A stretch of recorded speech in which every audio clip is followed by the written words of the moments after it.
बड़ी खबर आ रही है वाराणसी से, जहां वाराणसी के शिवपुर थाना क्षेत्र के नेपाली बाग इलाके में उस वक्त सनसनी फैल गई जब एक युवक का शव उसके किराए के मकान में संदिग्ध हालत में मिला।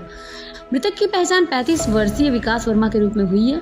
घटना के बाद उसकी तीसरी पत्नी रिया अपनी 5 साल की बेटी के साथ फरार हो गई, जिससे हत्या की आशंका और गहरा गई है। सूचना पर डीसीपी वरुणा प्रमोद कुमार, एसीपी विद्युत सक्सेना और फॉरेंसिक टीम मौके पर पहुंची और शव को पोस्टमार्टम के लिए भेजा गया। विकास की पहली पत्नी रीता और पिता विजयी रावत ने तीसरी पत्नी रिया पर हत्या का आरोप लगाया है।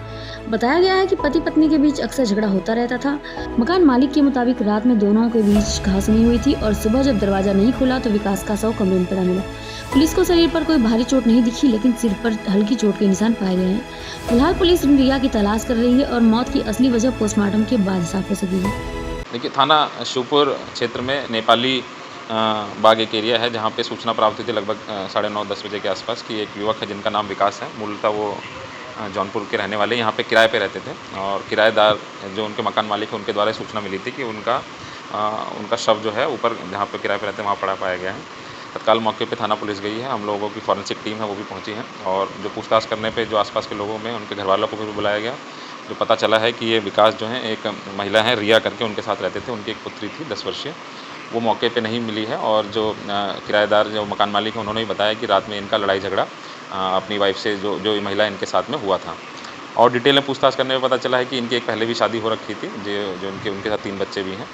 बाकी हम लोगों ने बॉडी को पोस्टमार्टम के लिए जो मृत्यु का कारण है वो जानने के लिए भेज दिया गया है और घर वालों को संपर्क करके बता भी दिया गया है और जो भी तहरीर प्राप्त होती है उस हिसाब से विधिक कार्रवाई की जाएगी। जो अभी हम लोग प्रथम दृष्टया कह सकते हैं, जो हमारी फॉरेंसिक टीम ने देखा तो उनके सर पे चोट हल्की सी दिखाई दे रही है, बाकी बॉडी पे कोई चोट नहीं दिखाई दी है।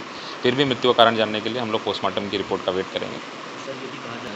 इसके बारे में जानकारी की जा रही है। अभी जो प्रथम पत्नी है, वो जो 3 बच्चे हैं वो तो हम लोगों के संपर्क में है। जो दूसरी पत्नी जो तथाकथित बता रहे हैं वो अभी हम लोगों को नहीं पता चला है और जो ये रिया है वो तीसरी महिला है जिनके साथ ये रहते थे, किराए पे यहाँ पे रहते थे। इसके बारे में जानकारी की जा रही है। जो सूचना हमें जो अभी हम लोगों ने संकलित करी है कि ये जो रिया नाम की जो महिला है वो बिहार की रहने वाली है और इनके साथ में रहती थी। अब इनसे शादी हुई थी नहीं हुई थी इसके बारे में हम लोग डिटेल जानकारी कर रहे हैं।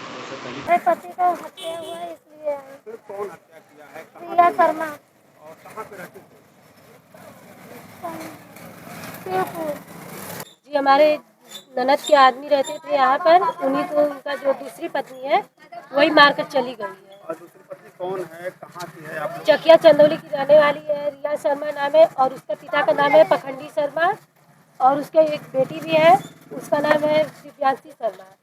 क्या मामला हुआ है कि किस लिए हत्या? हम लोग नहीं थे यहाँ पर, हम लोगों को तो 8 बजे सुबह में फोन आ गया, मकान मालकिन लोग फोन की। क्या पहले से विवाद चल?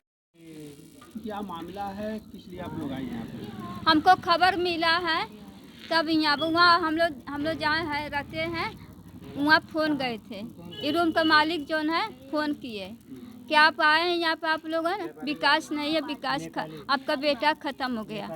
तब खबर मिले तो हम लोग भाग कर आए। तो यहाँ पर आए हैं तो क्या लगता है? तो यहाँ पर आने के क्या लगता है, हम उसको अपने बेटा का मुँह तक नहीं देखे हैं, अभी उसको हम शक्ल भी नहीं देखे हैं, उसको अभी हमसे भेंट भी नहीं हुआ।